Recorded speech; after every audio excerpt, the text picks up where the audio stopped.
નમસ્કાર મિત્રો, જી ન્યૂઝ ગુજરાતમાં આપનું સ્વાગત છે મિત્રો। તો મિત્રો કેમ છો? આશા રાખું છું કે આપ સૌ ખૂબ સારા વાલા છો મિત્રો। તો મિત્રો આજના વિડીયોમાં આપણે ખેડૂતોની લોન માફી અને દેવા વિશે આપણે વાત કરીશું। તો આ વિડીયો ખાસ કરીને ખેડૂત ભાઈઓ માટે ઉપયોગી રહેવાનો છે।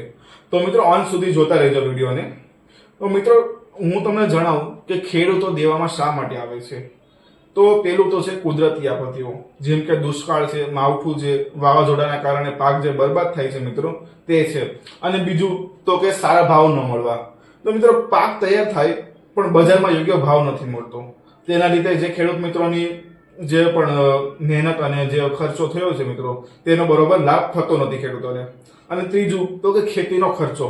તો મિત્રો ખેતી માટે બિયારણ, ખાતર છે, જંતુનાશક છે, અનેક દવાઓ અને મજૂરીના ભાવ પણ વધી રહ્યા છે મિત્રો। તો તેના લીધે ખેતીનો ખર્ચો પણ નથી નીકળી શકતો।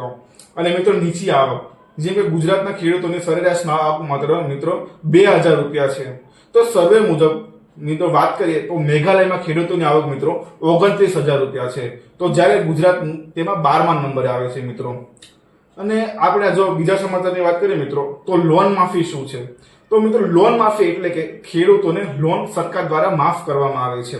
અન્ય રાજ્યો જેમ કે તેલંગાણા છે, ઝારખંડ છે, તેમાં મિત્રો 2023માં 2 લાખ સુધીની મિત્રો લોન માફ જાહેર થઈ હતી। તો મિત્રો હાલ ગુજરાતમાં કોઈ લોન માફીની ચર્ચા કે નિર્ણય લેવાયો નથી। 2025ના બજેટમાં પણ તેની કોઈ પણ જાહેરાત છે નહીં।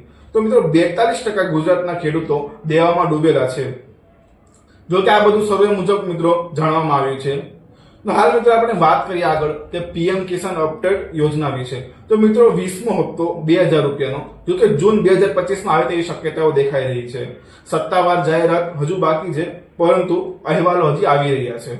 હપ્તો મેળવવા માટે મિત્રો કેવાયસી અને ફોર્મલ રજીસ્ટ્રેશન મિત્રો જરૂરી છે। તો આવનારા મે મહિનામાં મિત્રો 5 થી 6 વિડીયોમાં આ પ્રક્રિયા હું તમને સમજાવીશ।